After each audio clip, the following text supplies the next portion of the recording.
Try once more. So let me say good morning. Good morning. So allow me to recognize your excellencies and the honorable minister that are present, development partners that are present, the sponsors of this meeting and the organizing committee, distinguished ladies and gentlemen that are invited, and the media. It is an honor and a privilege to add a voice, this is a Zambian voice, to this critical conference on climate smart agriculture in Eastern and Southern Africa.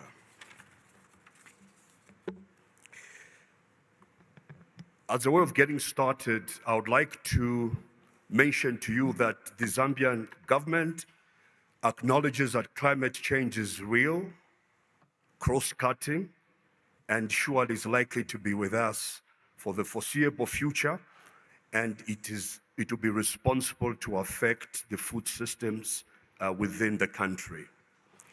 And this has been realized from the reality that we've experienced frequent droughts, late onset of rains, and shortened rainfall periods, and poorly distributed rainfall across the country.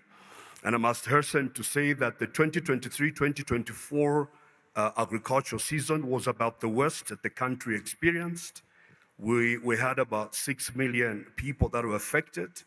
Of the 116 districts, 82 were affected in terms of drought. And this significantly reduced the crop productivity from I'll give an example of maize, from around 2 metric tons per hectare, it dropped to 2.6 metric tons. And production also dropped from 4 million to about 1.6 metric tons. So that kind of hastened the commitment even towards issues around climate change. So what has the government of the Republic of Zambia done? Firstly, all major policy documents have been domesticated. And in those domestication, the issues of climate change are very critical, and they're clearly highlighted, and they are all speaking to each other. We have also domesticated the Malabo 2014 declaration, and we've also developed what we call National Agriculture Investment Plan, though in our country we call it Comprehensive Agriculture Transformation Support Program. So that is to acknowledge the issues of climate change, so they are well articulated and well domesticated in our policy documents. The second component has been resource mobilization, because when these documents were being developed, there was a private and the civil society involvement to develop these programs, to develop these policy documents, and because of that, there is commitment from the private sector, which is very key also in driving production and productivity or the development agenda within the agricultural sector. The second component, in terms of interventions, we've worked around early warning systems, strengthening early warning systems, so that once information is brought on board, it can inform policy planners in terms of pest and disease management and also in terms of marketing. We are also doing scaling up, and I'm very glad to have learned what scaling up is, the 3 dimensions of scaling up. So we are doing the scaling up, the scaling out, and the scaling deep of climate smart agriculture, though our focus has been mostly on the scaling out, but we'll pay attention now on the scaling deep. So we also have interventions around yield extension. We're leveraging on ICT. COVID taught us that we will not forever meet the way we are meeting. So we have to be innovative, move away from conventional extension service delivery to more innovative platforms of delivering extension messages. So we're leveraging on ICT to promote e-extension. Then we also have climate smart information, leveraging on Earth observation, and climate information in itself is not very useful to the farmers unless an appropriate agricultural advisory is crafted around the climate change. Then that becomes more useful and more necessary to our small-scale farmers. We have a great agenda to invest in mechanization, that's agriculture mechanization, along the entire value chain, from production, pest and disease management, weeding, post-harvest management, up to marketing, up to processing. So there is investment in agriculture mechanization, and also there's a strong recognition of investing in irrigation. Unfortunately, most of our small-scale farmers, they rely on irrigation, on rain-fed agriculture. And as a result, they're more vulnerable to the effects and shocks of climate change. So we feel irrigation can bridge those gaps. So those that have access to water bodies, and government also has been putting up huge irrigation infrastructure so that farmers can access irrigation. There's also provision of drought-tolerant varieties of most major crops. And these drought-tolerant crops or varieties are promoted based on the agroecological region of the country. So the country has been broken down into 3 or 4 agricultural regions, and each has a specific varieties that we promote in those particular regions. There is also provision of hybrid insurance amongst the small-scale farmers. In case all our climate-smart technologies, climate-smart interventions fail, that's a last line of defense. It's like a last antibiotic you are given if the condition is really severe. So insurance sets in when everything else fails. Then you fall on the strategy of insurance. So because of the droughts that have been experienced, there's a slight improvement in the uptake of insurance. And having said that, the list can go on and on. Allow me to thank you all and be appreciative for the voice that Zambia has added to this discussion. Thank you so much. Thank you so much. Thank you so much. That was Louis Chikopela representing Zambia. I know we have many more countries, but we'll have opportunity later on to have more interaction and more presentations from the countries. For now, because of time and because we will need to go for a break shortly, I would just like to recognize some of the countries that are in the room, and let's give them a big round of applause. I know we have the Kenyan delegation. Kenyans, are you here? Yes, let's give them a big clap. All right. If you took Kenya off the Africa map, I think Africa would be unrecognizable. We have Tanzania as well. Let's give Tanzania a big clap. They're right there. Thank you so much. I think we have Malawi as well. Where are the Malawians? There you are. Beautiful country there. Comoros. This is another one I want to add on my list. Yes. Yes, thank you so much. Merci. I think we already had from Ethiopia on stage. We also had from Djibouti on stage. And I think we've already had from Uganda as well as Somalia and Zambia. Did I miss out any country? One of the FS countries. Which one is this? South Sudan. Oh, please, big round of South Sudan. Welcome. I don't know how to say welcome in South Sudanese. Dinka. Okay. So I want to appreciate all those who've made statements. You're very welcome to hear all this commitment and the focus on climate smart agriculture. With that, I'm going to hand over to my colleague Helen, and we'll shortly move to tea break. Helen. Thank you, Robert. At this time, we'd like to take our high-level official delegation photo. Please allow me to invite our minister and our ministerial representatives to the stage for the official photo.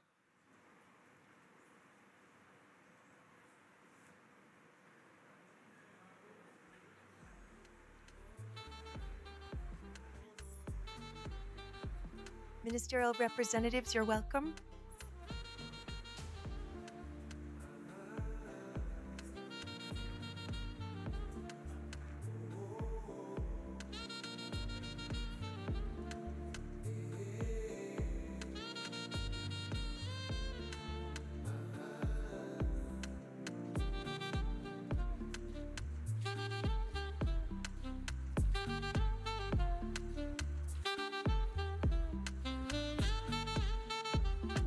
that you remain there for the second photo.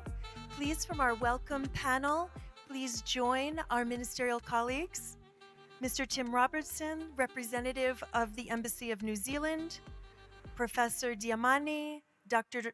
Dahar Elmi, Dr. Ibrahim Elmi, Dr. Oweke Mulam, as well as Madam Esterine Fatabang, Dr. Johannes Verke, and other representatives of AU institutions and development partners. Please join on the stage for this photo.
Across Africa, climate challenges are reshaping agriculture. But solutions are already emerging. At the Climate Smart Action Forum, we have curated space for learning, connection, and action. The marketplace moves beyond information sharing toward real collaboration. It's a space to solve problems, unlock opportunity, scale what works, what you can expect, proven tools, research-backed evidence, investment-ready opportunities, scalable innovations. Welcome to the Climate Smart Action Marketplace.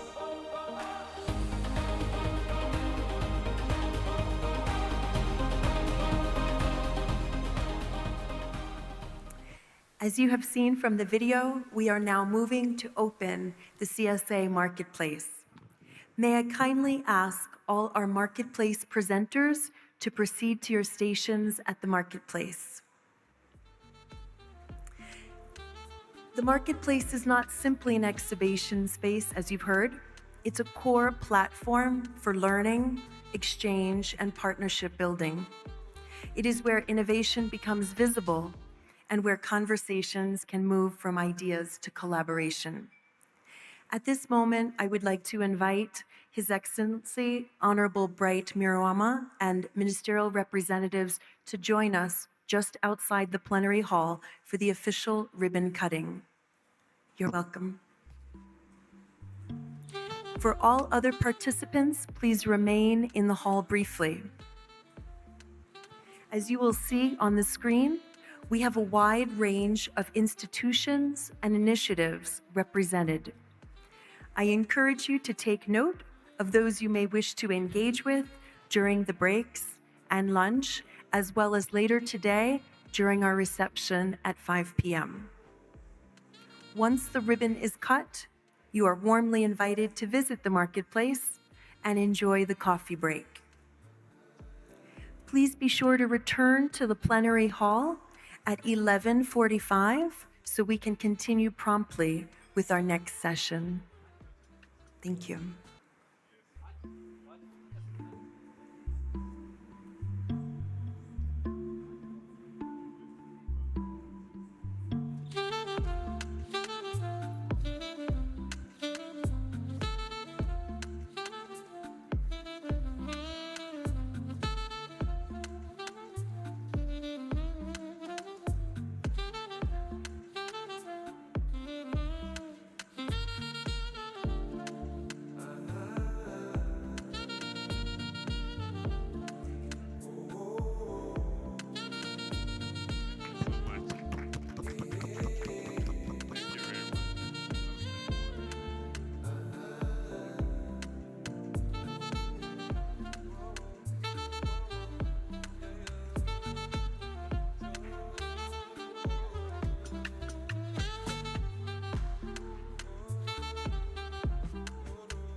You're all welcome to join the marketplace just to the right of this room. And please enjoy the break. We'll see you back here at 11:45. Thank you.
I tell Mzee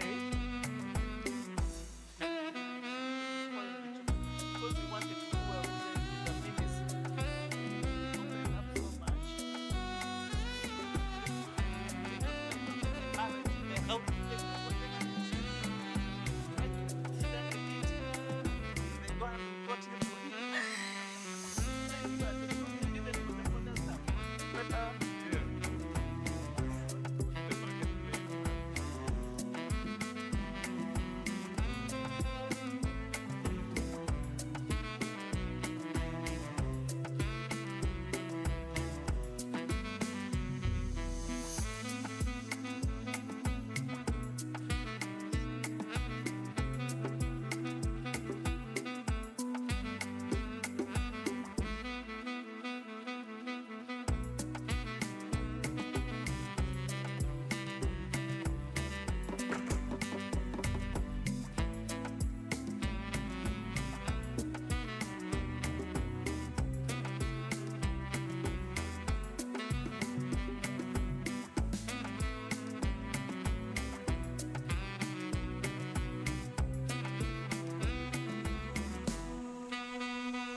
Yes, yes.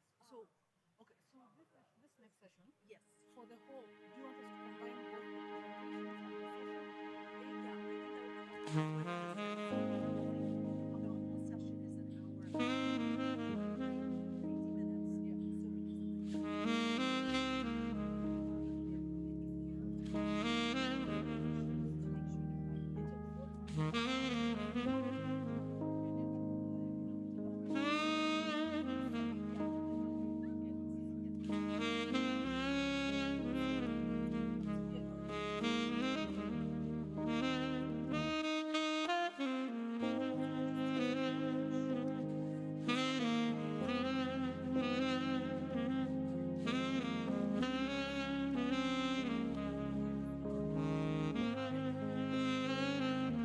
So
Welcome back.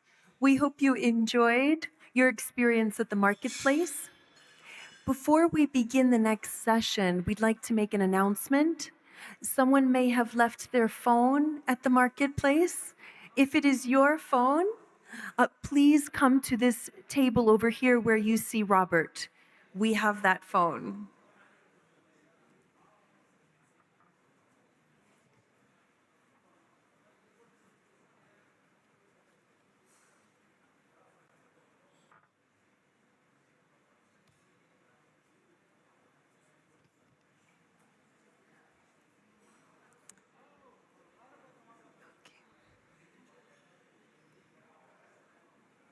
Once again, welcome back. If you are missing your cell phone, please, you can find it at the table where you see Robert.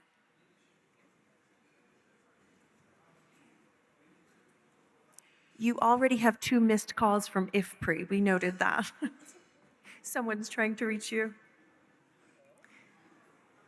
Okay. We have heard this morning strong political commitment throughout, commitments to resilience, transformation, and alignment. This session will shift us from commitment to implementation. We're going to focus on where climate-smart agriculture, and specifically FSCAP priorities, have actually moved from strategy documents into planning, budgeting, and coordinated action. Over the next 85 minutes or so, we'll move in 4 steps or 4 stages. First, we'll ground the conversation at the continental and program level.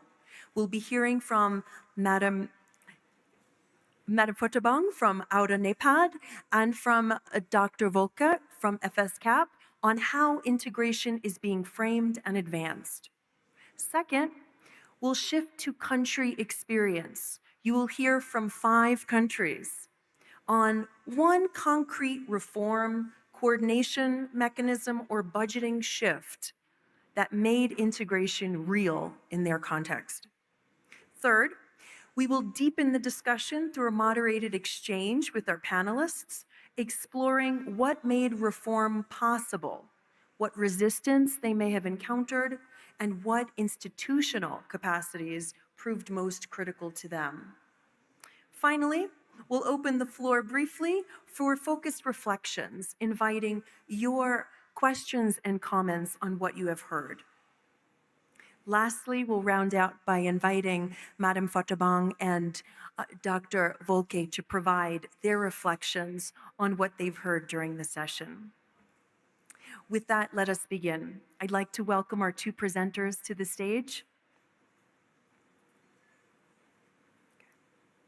To ground us at the continental level, Madam Estherine Fotabang, who is the Director of Agriculture, Food Security, and Environmental Sustainability at Auda NEPAD, will outline for us the CAADP Kampala implementation process, its implications for integrating CSA priorities, and much more, I'm sure.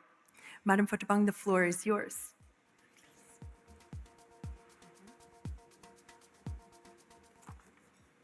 Thank you, Helen. I think it's still good morning.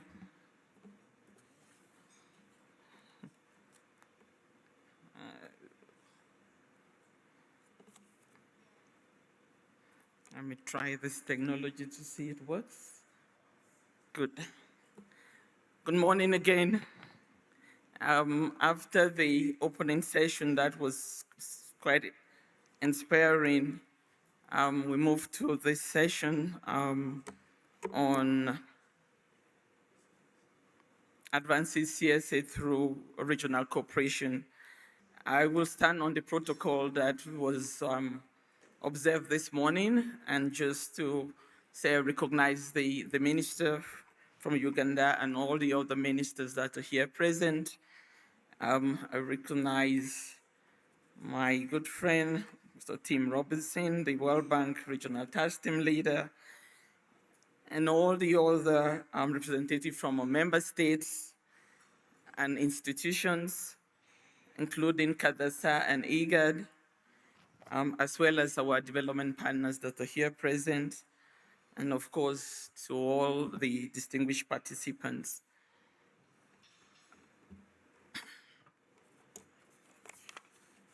So it's really a pleasure to be here on this really important workshop. I don't think this could have been more timely, and to speak on how we advance climate smart agriculture through regional cooperation. The urgency to address climate vulnerability, food security, and structural weaknesses in our agri-food systems is clearly articulated in the KADAP Kampala strategy and action plan that runs from 2026 to 2035. And that was endorsed by our heads of states in Kampala in January, actually December 2025, and which is now fully under implementation. As you recall, it was endorsed, but the implementation was to come into effect from January 2026. So we are there now. And I'm glad that the minister from Uganda, Minister of Agriculture, is here, because that was a groundbreaking, extraordinary summit of our member states. The Kampala Declaration and Action Plan, as you all will recall, is built around 6 strategic objectives, namely sustainable intensification, agro-industrialization and trade, investment and financing for transformation, food and nutrition security, inclusive livelihoods, climate resilience, and strong agri-food system governance. The subject matter we are discussing today, climate smart agriculture, is not a parallel agenda. It is a delivery pathway for achieving at least 3 of these strategic objectives of Kampala simultaneously. And the 3 that I'm speaking to are the ones on productivity, resilience, and food security. So strategic objective 1, 5, and 3. This morning, I think is the Honorable Minister from Uganda that said the CSA story is an old story for the region, which is true. So the question before us today is not whether CSA is important. The question is, how do we systematically integrate CSA, or climate smart agriculture, into national and regional planning frameworks so that it moves from pilots to scale? And I think my dear brother, the director of CADASA, gave us a nice tutorial this morning on scaling, which we all really benefited from. So it's the crux of the question is, how do we move to scale?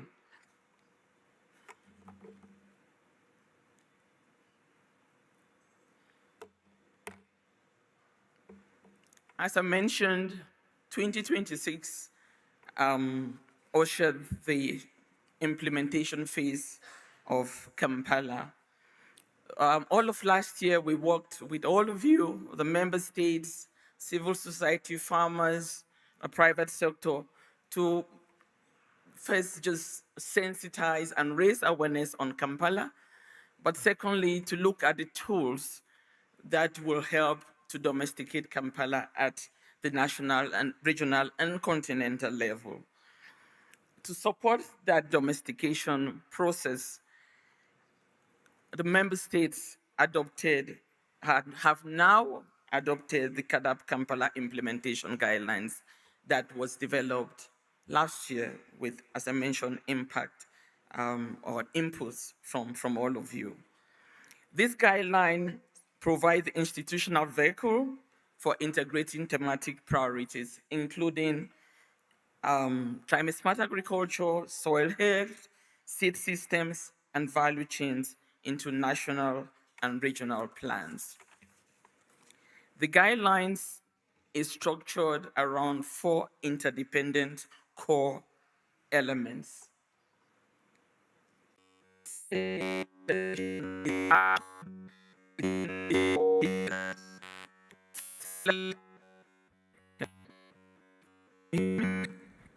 The first pillar is on governance, leadership, and coordination. Climate-smart agriculture must be anchored in national planning systems, not confined to climate desk or project units. This means embedding CSA priorities within ministries of agriculture, finance, planning, and environment, and aligning them with the national agricultural investment plans and the regional agricultural investment plans. So this whole mainstreaming of CSA as an integral part of these vehicles for CAADP domestication is critical. The second component, core component of the guidelines, which is the framework, the vehicle to domesticate CAADP, is on analytics and diagnostic. And it means that integration begins with evidence. Climate risk profiling, value chain diagnosis, and expenditure review must explicitly assess climate vulnerability and climate-smart opportunities. Our CSA indicators should be built into monitoring frameworks from the onset. So the second component on the guidelines deals with all their different analytical work that will support member states in defining their national agricultural investment plans. The third component of the guidelines is on investment design and readiness. And this is the actual national agricultural investment plans, or whatever you want to call it, that member states will develop. And CSA must be reflected in investment pipelines. So if we say climate-smart agriculture is important, we must, in the design of the National Agricultural Investment Plan, ensure that they are there, or CSA is in the pipelines of critical programs that the countries have identified.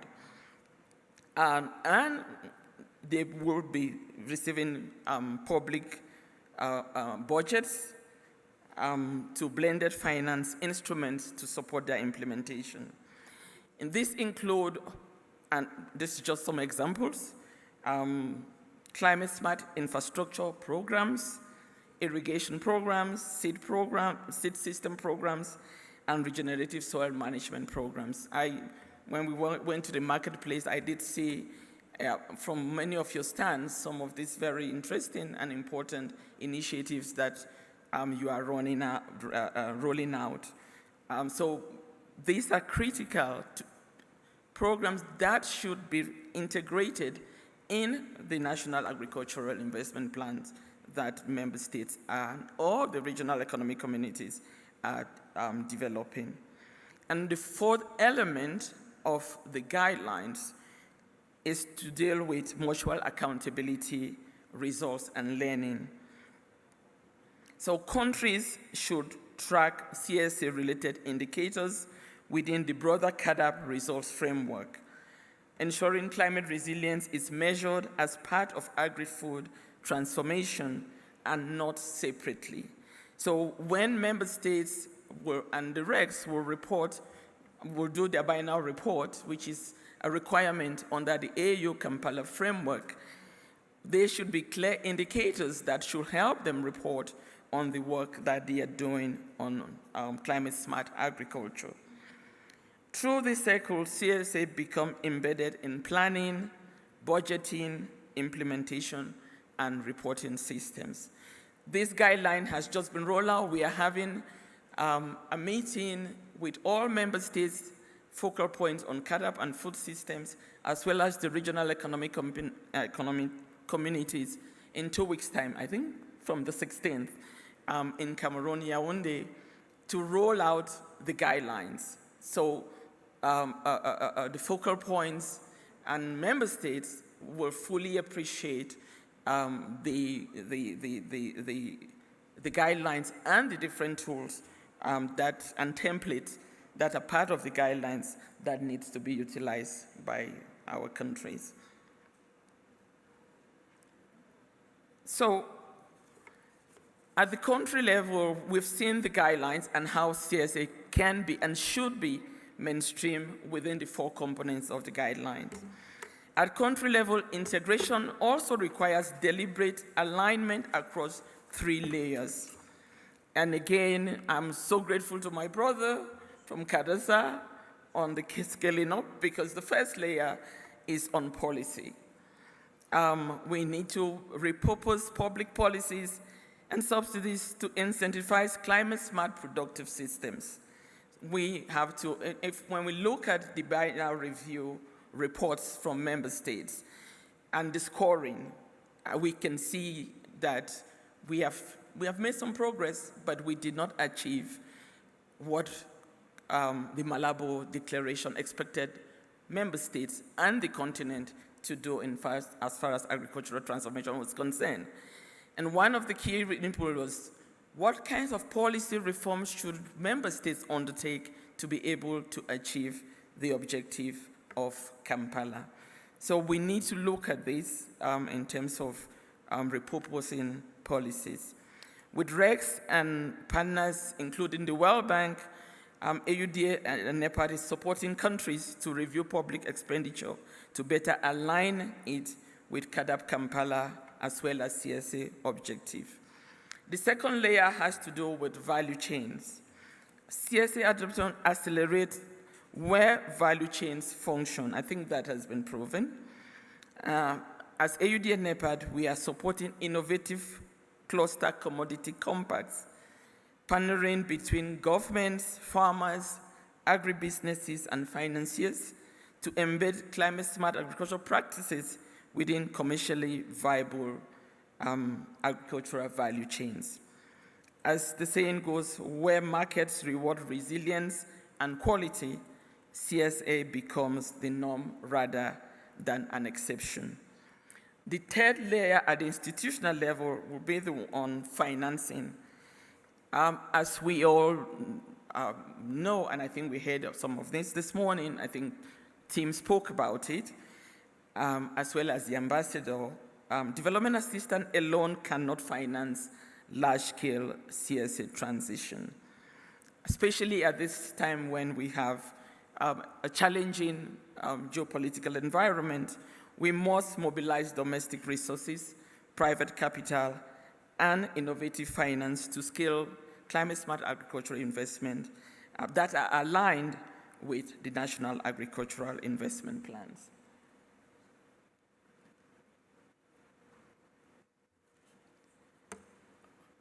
The role of the REX and cross-border coordination is critical. Same importance should be given to what happens at the national level because they are mutually complementary.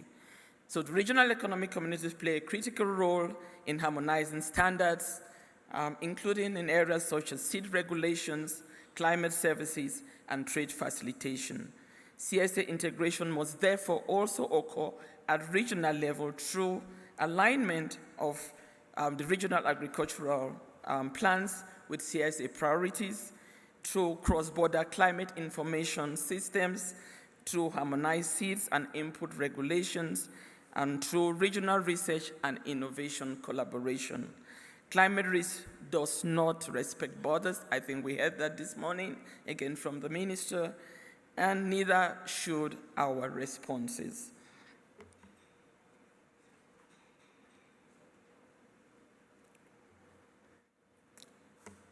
A fifth component of critical importance when we look at planning, CSA mainstreaming in planning, is on research and innovation system.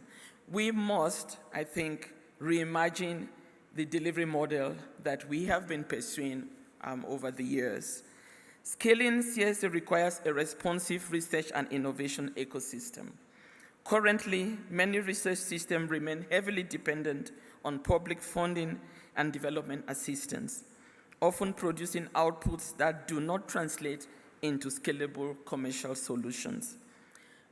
This must evolve.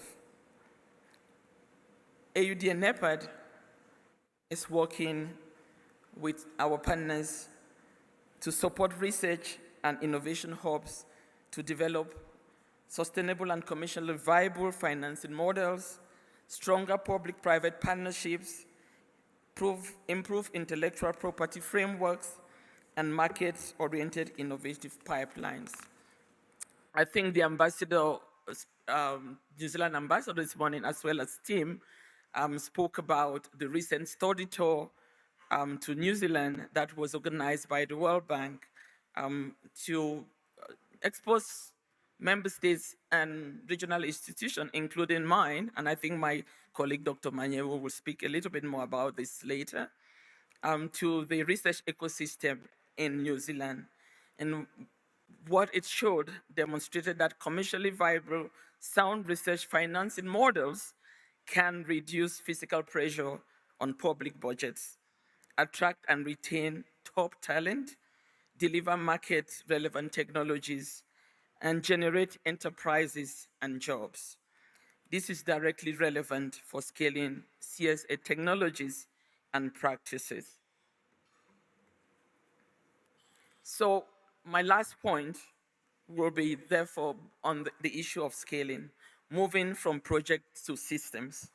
We all recognize that many CSA successes to date have been project-based and donor-supported.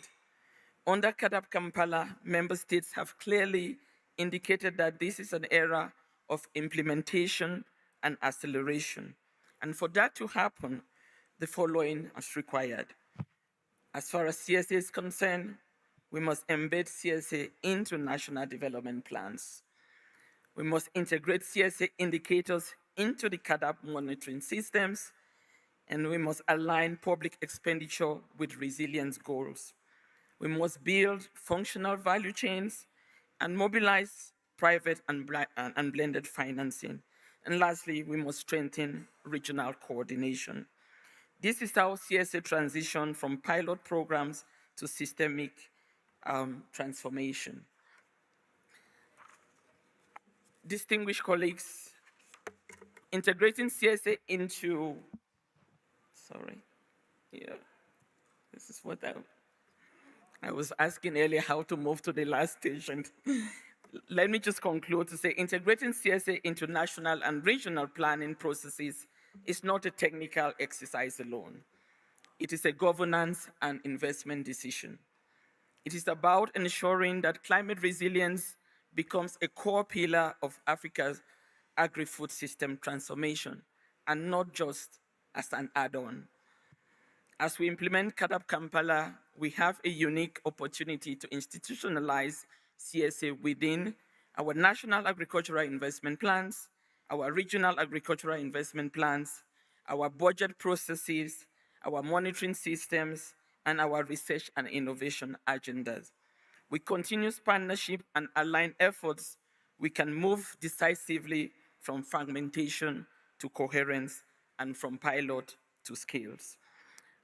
Let me use this opportunity to acknowledge the support from our development partners, the World Bank, the New Zealand government, and others who have consistently supported the African agenda, supporting our programs, including our work on domesticating CAADP Kampala and key thematic work streams such as CSA.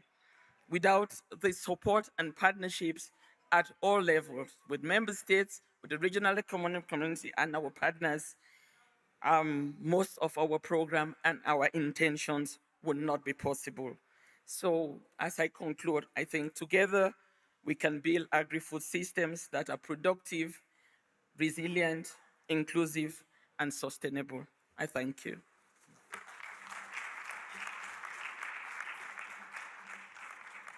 Thank you, Madam Fodabong, for that foundation and also for underscoring the unique opportunity that we have here together.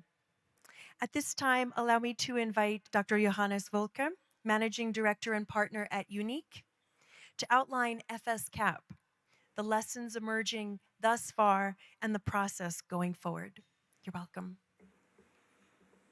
Thank you very much. I think I'm the first speaker who can say good afternoon if I look at the watch.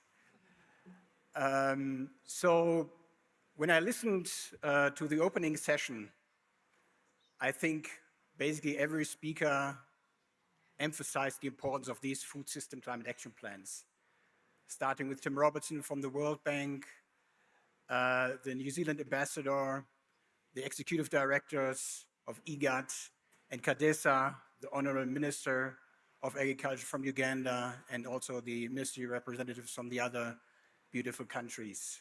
So I don't feel any pressure right now. But I will try in the next couple of minutes to brief you what these food system climate action plans are actually about. How do we prepare them? What are the key principles we want to adhere to? What is the status of preparation?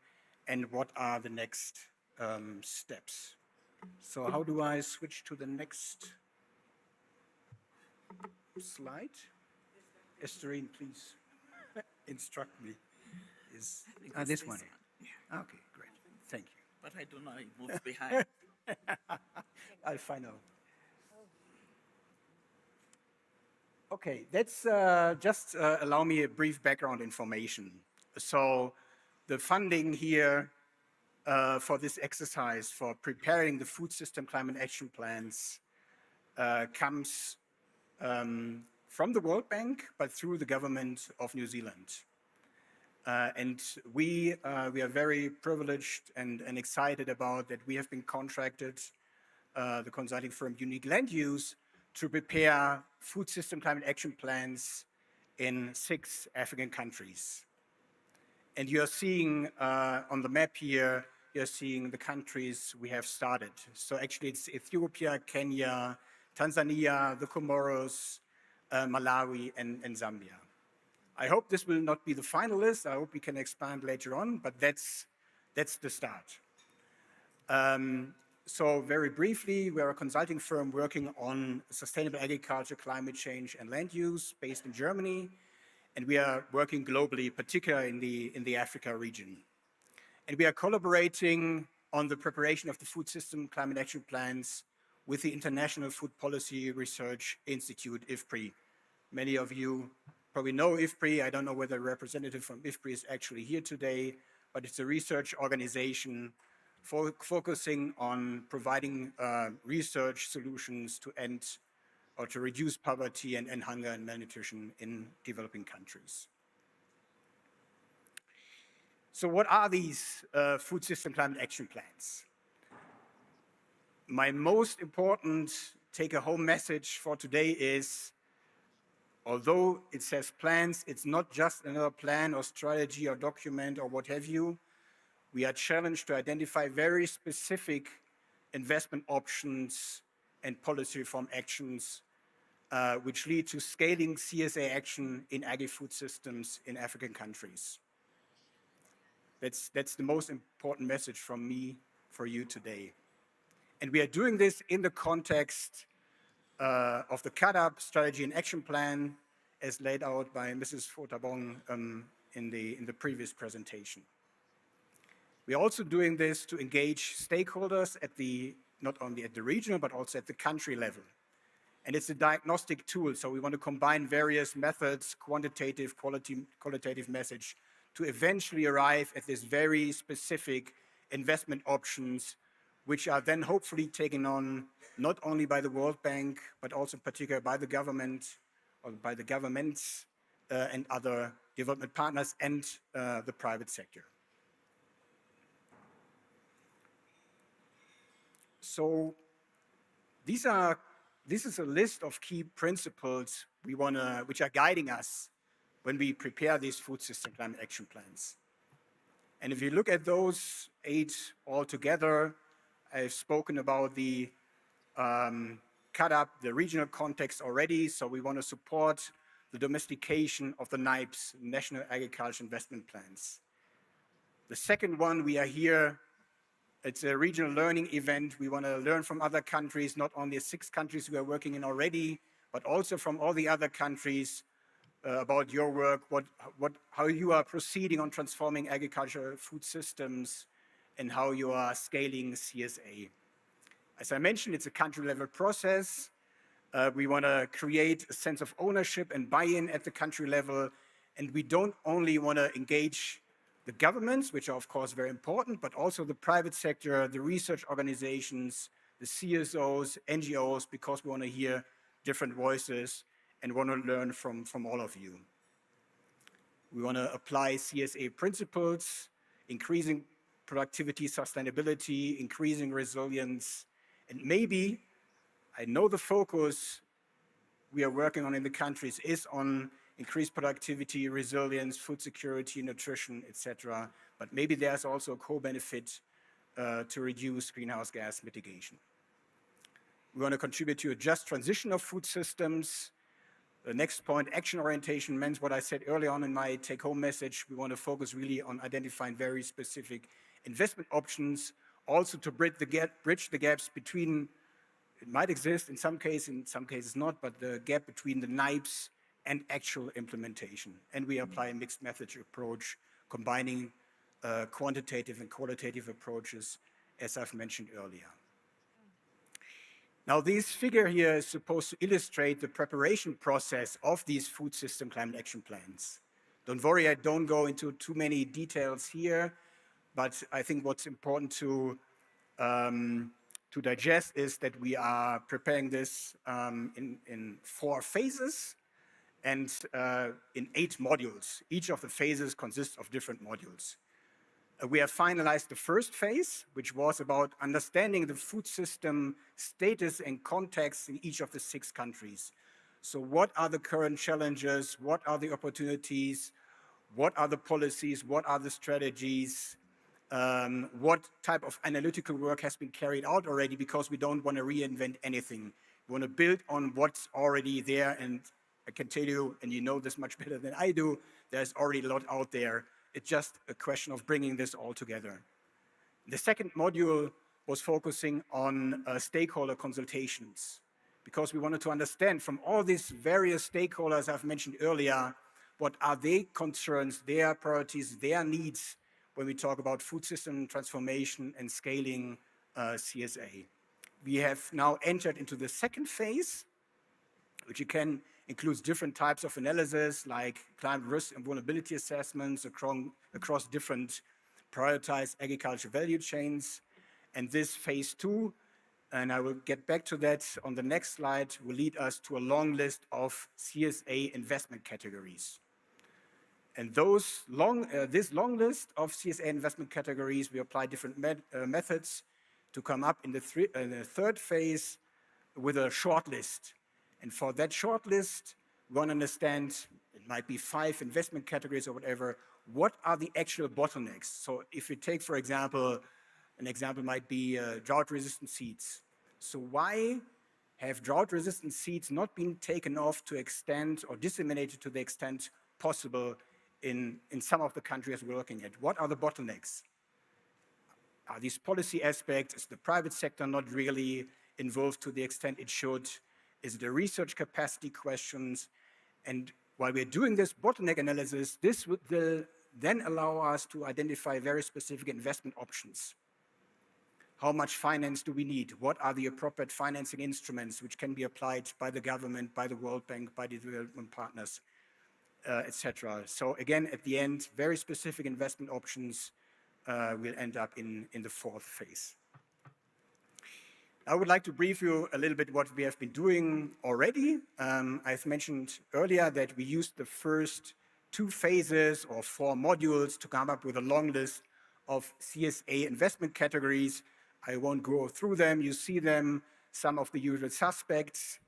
And then we use a combination of a modeling approach, which will be done by our colleagues from IFPRI, to understand, if we look at this long list, which of those listed there have the highest impact on the food system objectives in each of the 6 countries. It could be productivity increases, resilience, nutrition, growth, jobs, livelihoods, etc. And then we want to use that modeling approach combined with consultations with stakeholders like you. Okay, if we take the first 5 investment categories coming out of that modeling approach, what are the bottlenecks I've mentioned earlier? What investments are needed? What we also did as part of the first phase, what we call a food system institutional assessment, with the stakeholders.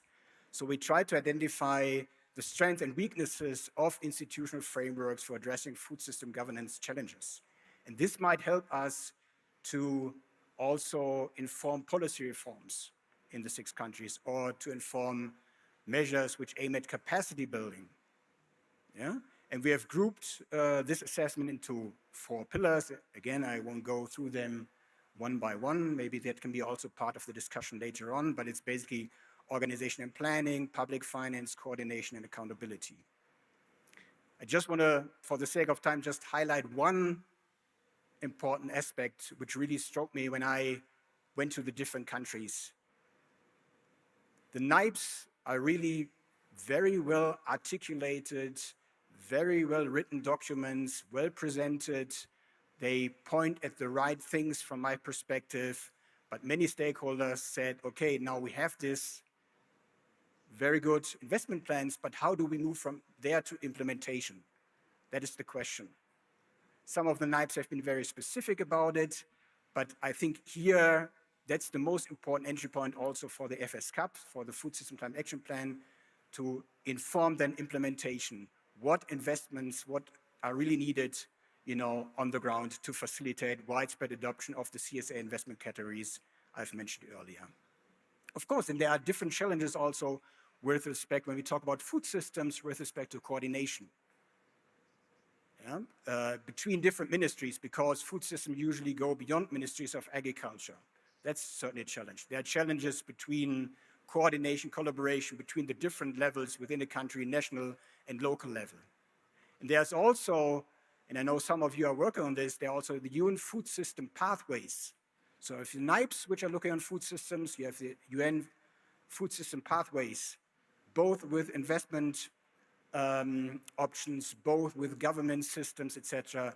And I think it's very important that we harmonize them, that we don't also, what Mrs. Fotabong earlier said, we shouldn't create any parallel systems, but look at the eventual goal of food system transformation in a sustainable manner in the 6 countries. Just to highlight maybe 2 points here.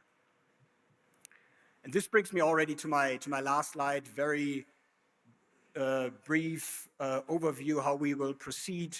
So the World Bank has asked us to finalize the second phase by the end of March. Then we will move on. The ellipse is moving.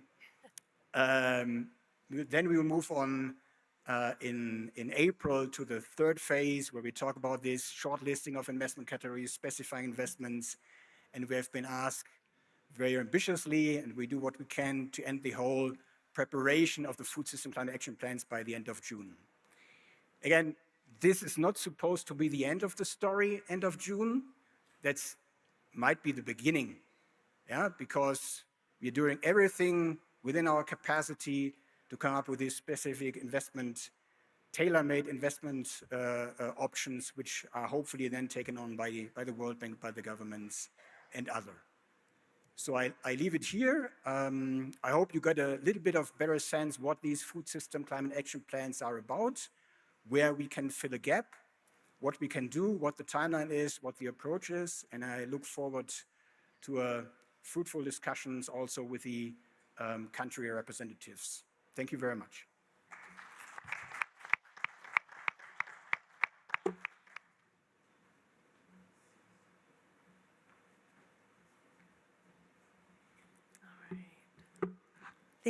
Thank you, Dr. Volke, for that background and that framing of FS CAP.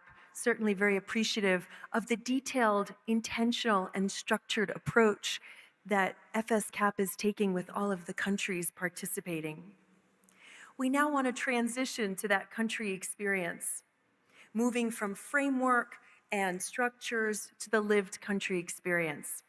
Ultimately, integration happens at the country level, in ministries, in budgeting cycles, in coordination meetings, and of course, in implementation systems. I would like to invite our country representatives to join us here on the stage. Please welcome Mr. Mohammed Hassan Abdullah from Somalia. Please. Dr. Kefalgan Getahun from Ethiopia. Mr. Oscar Chita from Zambia. Ms. Mary Manji from Kenya, and Ms. Gertrude Kambawa from Malawi. You're welcome.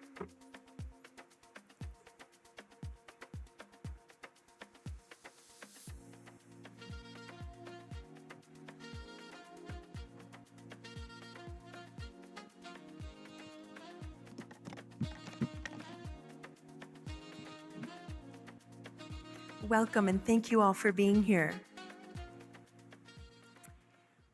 We're going to begin with what we're calling a rapid round. This is where we will invite each country representative to share one concrete action, reform, or coordination mechanism that made CSA integration real in their national planning or budgeting processes and why it worked. Now, we know this is going to be very difficult because each of them have a wealth of experience to share, but we're asking them kindly to please focus on one thing so we could understand at a very practical level, one thing that really helped with integration and why it worked. We'll ask that you keep your interventions to 4 minutes because then we have more questions for you. Okay, may we begin with Somalia, Mr. Mohammed Hassan Abdullah. You're welcome.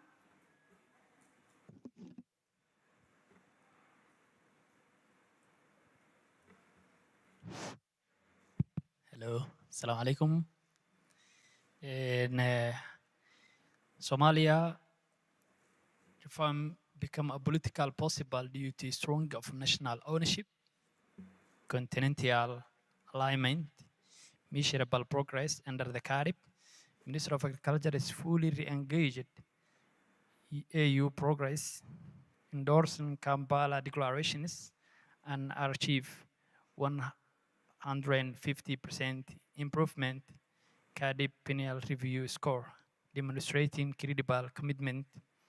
Agriculture will position it as aligned economic rival under the National Transformation Plan with climate smart agriculture, prioritizing the resilience pathway, reforming where further enabling by empowering women, farmers aligning investment plan through furthering through NASIP, strengthening legal policy framework, integrating climate action under the National Adaptation Plan 2026-2030.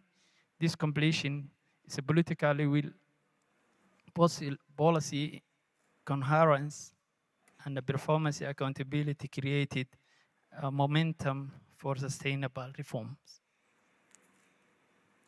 Thank you very much. Appreciate hearing about how the legal policy framework was instrumental in your context. Thank you. Let's go to Mr. Oscar Chita from Zambia. You're welcome. Thank you very much. Good afternoon. Good afternoon, everyone. Well, very difficult to wrap it in 4 minutes, but I'll try to single out one, perhaps what I would call a coordination process, or what is really helping Zambia to ensure that we successfully implement these CSAs in the country. I think it can be attributed to the strong intersectoral, interministerial coordination approach that we have put together both at technical and policy level that lay a foundation to mainstreaming the climate smart agriculture into national policies. You could have heard from my colleague that Zambia is implementing a comprehensive agriculture transformation support program, which we are calling CASIP. And CASIP has been designed to cure quite a number of things in the agriculture space, but key and related to the topic is promotion of climate smart agriculture, promotion of climate smart irrigation, promotion of climate smart mechanization. We are also talking about food systems transformation, early warning systems, and so forth and so on. So government is here playing or providing an enabling environment, and it has invited all stakeholders, the private sector, the developing partners, the NGOs and other stakeholders to come on board and play a part to ensure that the private sector also takes lead in this process. Thank you. Thank you, Mr. Chita. And appreciating there the importance of the strong interministerial coordination, but also the engagement of other sectors in the process. Thank you. I'll ask you to pass the microphone down to Dr. Kefilin Getuhun from Ethiopia. Thank you, and good afternoon, everyone. I will reflect on the situation with the Ethiopian Food System Transformation in Nutrition, which is designed to address the multifaceted challenges of Ethiopia's food system. In fact, the Ethiopian food system is a multifaceted, and of course, the coordination mechanism is multi-sectoral. As it has been mentioned earlier, a number of ministries, development partners, the private sector, and the ASOS NGOs are involved. It is from the government agencies, actually 16 ministries are involved in working together to advance the Ethiopian food system transformation. So ATI, where I am based at, is convening, it is a secretariat, which is bringing together the two conveners, Ministry of Health and Ministry of Agriculture. And of course, as a center of the Ethiopian food system transformation in nutrition, we have embraced, recently the Convergence Action Blueprint, whereby we aligned the climate actions of NADC mitigation adaptation with the food system interventions. So what we did was actually we have integrated at the very beginning during the preparation of the roadmap, more than 50% of the climate actions were already integrated with climate actions. And at latter stage, we have been able to integrate the climate actions, CSA, into the food system. So I would say at the moment, almost 100% of the climate actions are integrated into, into the Ethiopian food system pathways at intervention level at least. So what works well in this regard is actually there are three important factors that really can be raised in this regard for the achievement so far. The first is strong government commitment and buying, political buying. That is very important. And the second one is the alignment, strategic alignment of the national, policies with the development plans at national, regional, and continental level have been very importantly seen in this regard. And the third one is a robust partnership from development partners. So those things have moved the transformation process to leap very much higher. Thank you so much. Thank you, Dr. Getuhun. And I'm hearing some already common threads coming out from our presenters as well as from other speakers on the importance of alignment and integration, and of course, very importantly mentioned, the importance of political buy-in. Thank you. Now, if you may pass the microphone back down this way to Ms. Mary Mangi from Kenya.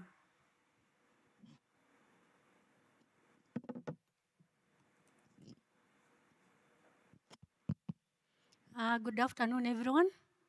All protocols observed. I think from Kenya, what I would want to say is that the country has done a number of policies, strategies, and frameworks, which are actually aligned with a number of other sectoral policies.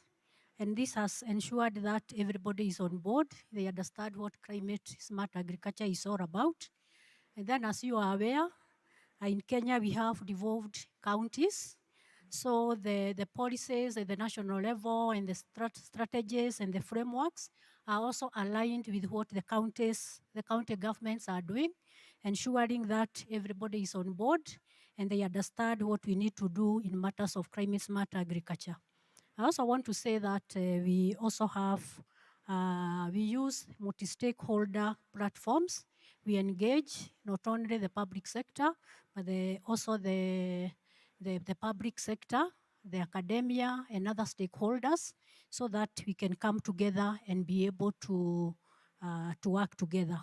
So this has really worked because sensitization and the capacity building has been done across. So every sector is aware of what needs to be done in each and every sector. And we try as much as possible to follow, especially the National Climate Change Response Strategy that was done, from which the National Climate Change Action Plan, which was to actualize the strategy, was done, and it stipulates what each and every sector is supposed to do. I also want to add that maybe we also have the goodwill from the government to implement these climate smart agriculture issues.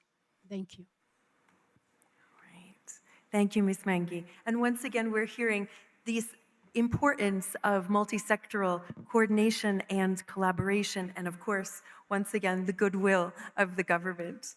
Okay, last and certainly not least, please pass the microphone to Ms. Kambawa from Malawi.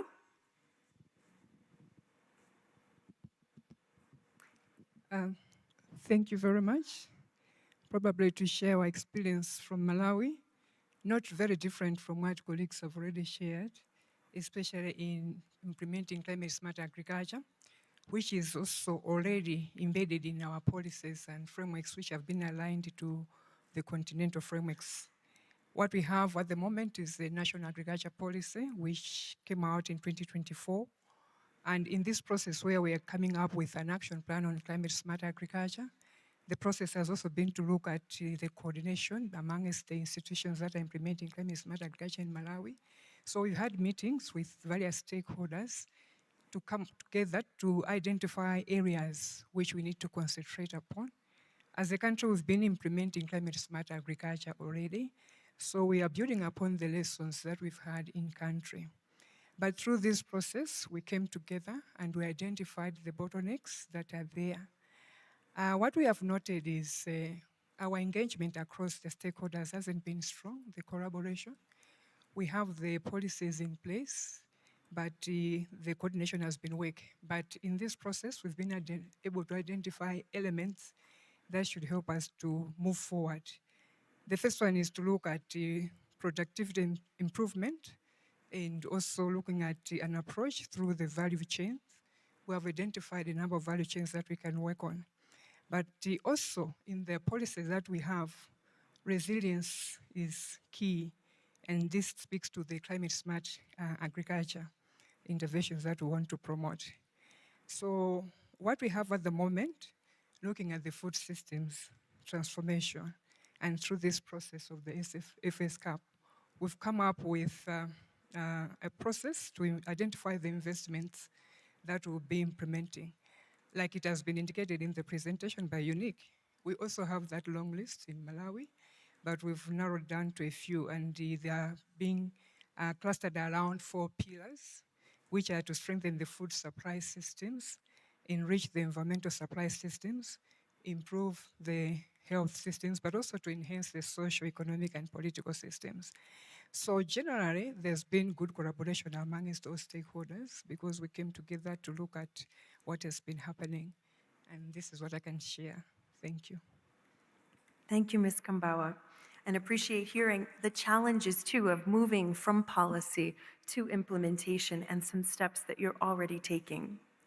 Okay, we are not letting them off the hook just yet. We've got some questions for this distinguished panel.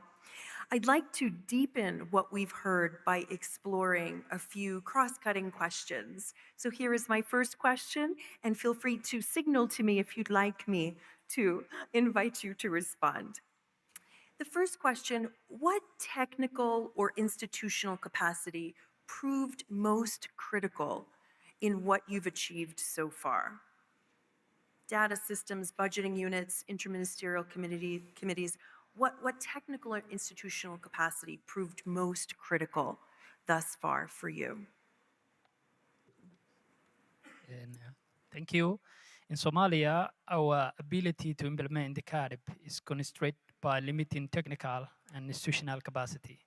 We continue to face a weak coordination systems, shortage of skilled personnel, and inadequate agricultural data monitoring structure, all of which it makes difficult for us to develop and execute a strong national agricultural investment plan or report on a CARIP indicators We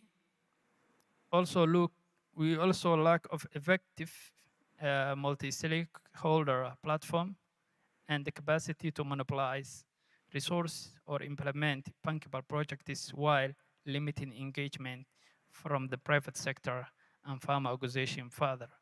Somalia is strengthening climate smart response plan and budgeting systems. Our finance authorities have begun reforming national budget progress to track adoption spending supported by GCF financing NAP Readiness Project, which is help the ministry's finance to develop climate adaptation budget targeting system for monitoring current and future climate expenditure.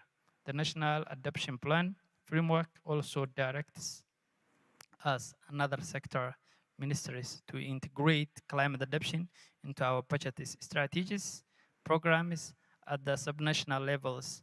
NAB initiatives, it helping federal member states to adapt climate aware planning through targeting workshops and guiding so that the state level budgets also reflect adoption priorities. 3, Somalia 2024 drafting budget strategy, for example, in, climate change interventions such as clean energy and drought mitigations. Funding priorities also budgeting $3 million annually for agricultural infrastructure, water point irrigations, even if these are not yet targeting especially climate smart, as one observer notes. Progress requiring putting climate actions from the center in a budgeting and ensuring first allocations to reflect CAA priorities in other words, Somali reforms aim to make CAA spending visible in a budget through full targeting system still under development.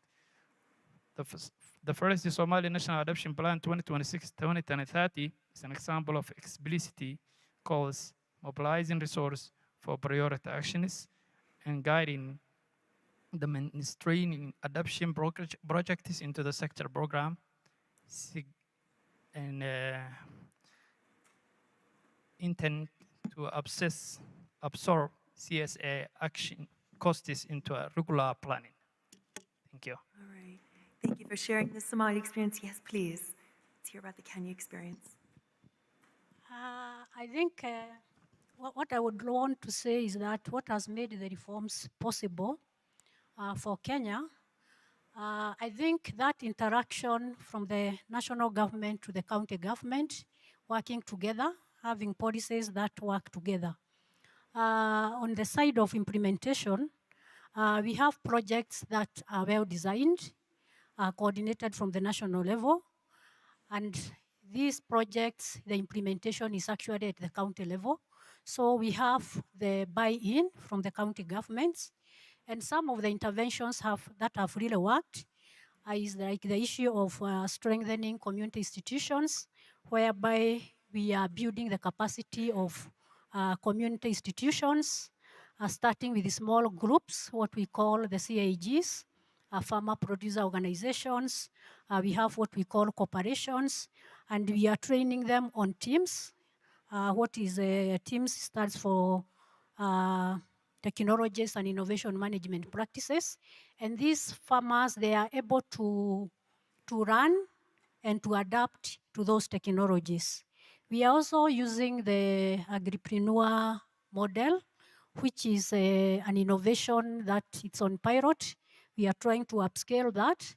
And in this agripreneur model, we want to engage the youth so that the youth can be able to come in and get which node in the agricultural process where they can be able to come in and do agripreneurship and work with our farmers.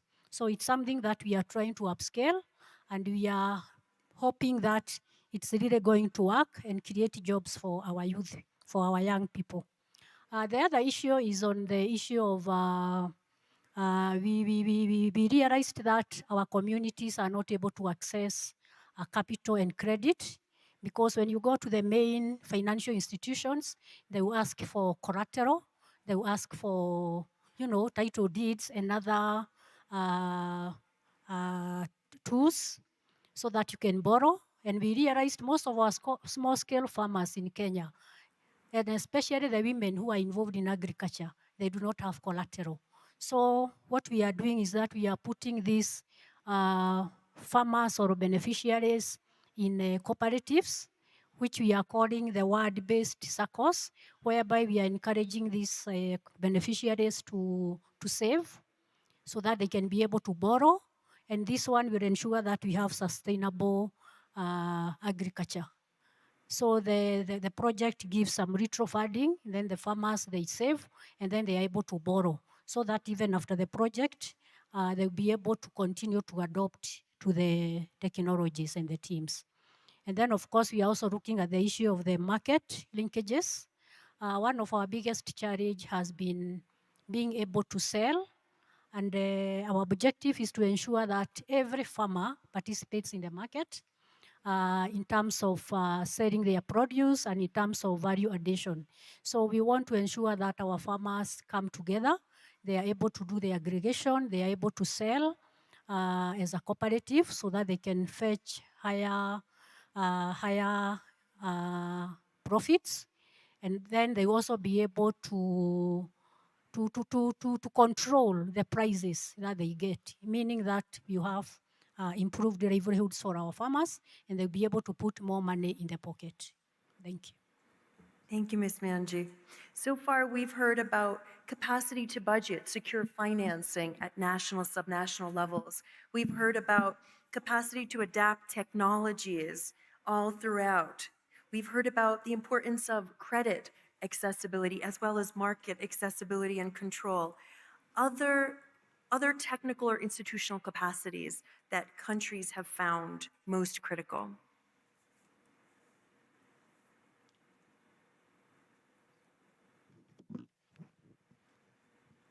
Okay, in our case, in the Ethiopian food system transformation and nutrition, there are a number of factors that enabled, of course, critical institutional capacities that help with integration of climate smart. It includes both technical and institutional coordination tools, which maybe involves like evidence-based planning tools. In our case, for instance, we have developed climate smart agriculture investment plan that really served as a foundation framework. And secondly, strengthening the extension system as a delivery mechanism.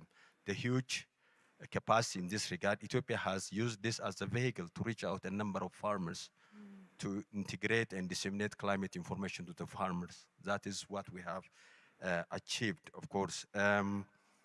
Critical institutional capacity was built by, like for instance, the National Agricultural Extension System roadmap was developed to modernize extension services, explicitly integrating CSA principles.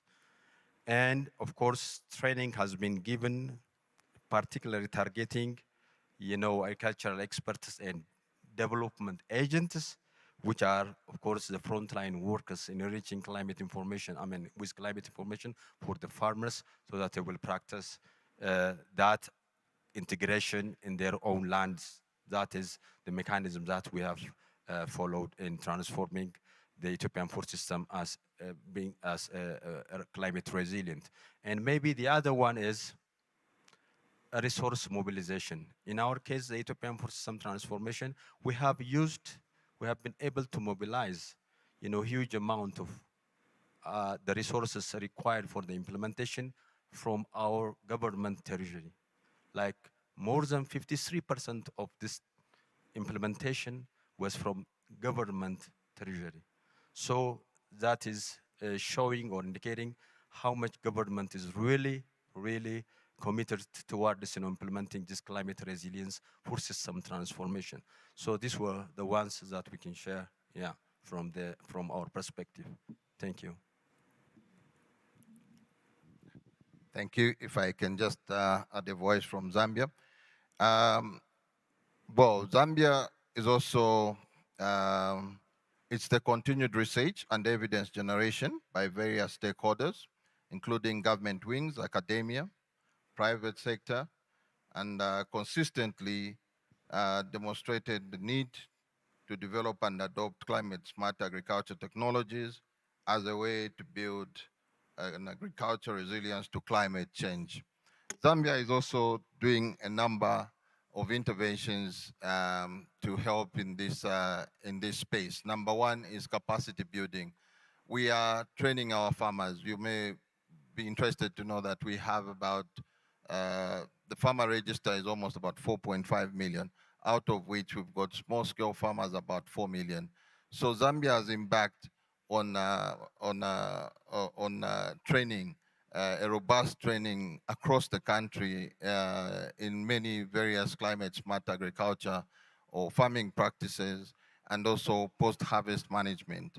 We are also looking into market linkages because we believe that production without linking these farmers to the much needed markets, also this production may be in future.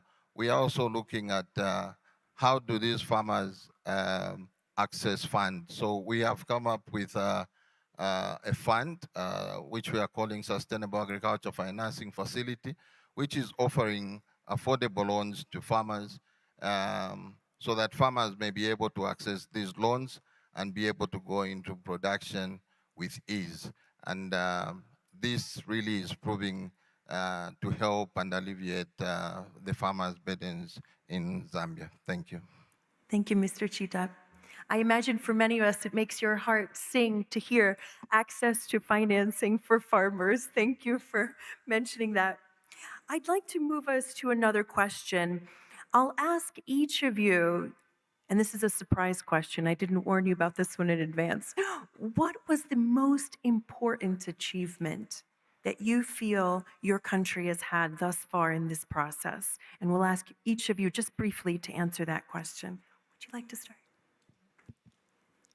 Yes, so for us, the most important achievement that we have seen in this process is to have stakeholders come together. We already have a platform that meets regularly, like we call it a joint sector review, where we come together just to look at what is the sector is doing. But in terms of this process where we're coming up with an action plan on climate smart agriculture, we've had an open discussion with our stakeholders where, like I indicated before, we come up with the areas that we think we should concentrate on to move forward so that they'll become our investment platforms. But I wanted to share also from our experience implementing climate smart agriculture that we've had models that we have developed, like innovations, because we have noted that the major problem in our country is land degradation. And to address this problem, we have an approach on a catchment basis where we bring participants, like our farmers, together to implement these climate smart agriculture interventions. So the benefits that we have seen is the rehabilitation of those areas. And that has translated into increased production, especially when you consider that you are conserving water from a landscape approach. But we've also innovated in terms of incentivizing climate smart agriculture interventions in the way of making sure that the farmers continue to implement these interventions for the long term. Because what we have noted is in the short term, their livelihood needs have to be met. So we've introduced a fund that they're able to access into a form of a village savings and loans, which they can go to. Because we noted that because these interventions take a long time to show their benefits, it encourages them to undertake unsustainable activities. For example, they'll do deforestation, they'll do charcoal. And that's what we don't want to see happening because that's what we want to preserve. So with the approach from a catchment perspective, we've noted that if we bring in this fund, it helps them to access the financing to meet their short-term livelihood interventions. So for us, those are building up to what we are going to be seeing when we come up with our action plan for the country, where we are going to build upon these lessons to ensure that they help us.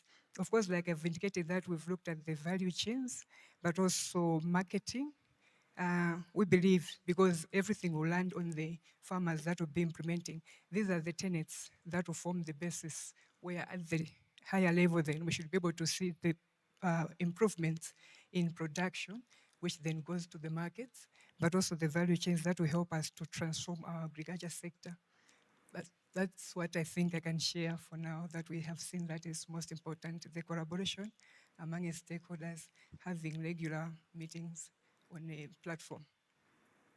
Thank you, please.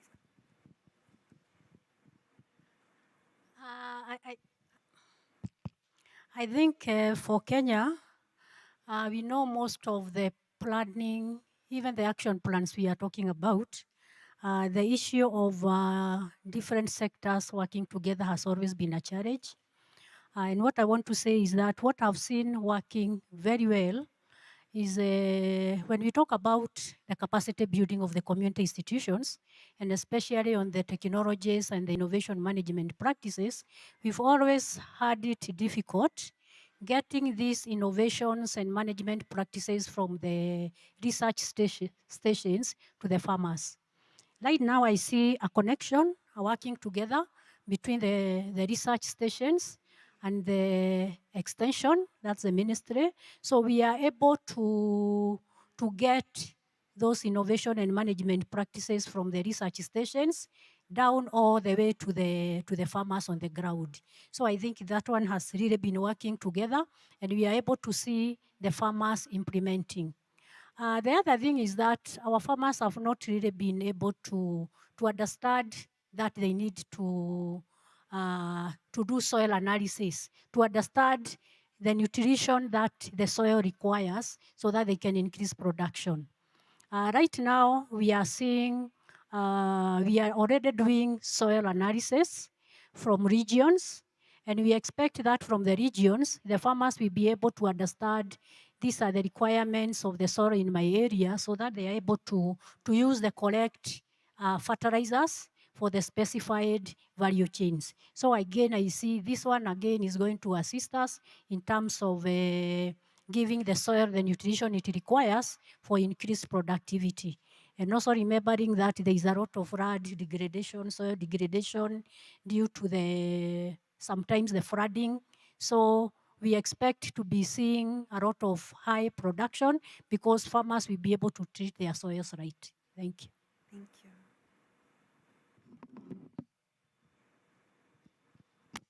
And when I talking about the importance of climate smart agriculture, and number one, strengthen resilience to the climate change. Climate smart agriculture plays critical roles, helping countries like Somalia adapting climate vulnerability and climate change, and it encourages farmers' resilience to the shocks such as droughts, flood, and rainfall, while ensuring sustainable food systems. Drought mitigation and preparedness, effective water management, and proper use of technology and limited resource, improving agricultural production and food security. Thank you. Thank you. Thank you. I think for Zambia, the number one thing is making agriculture attractive to many, particularly among the youth. I think we have seen a number of youth coming on board, all because of these things that we are talking about, coming up with plans that are workable, giving them a future, giving them hope that there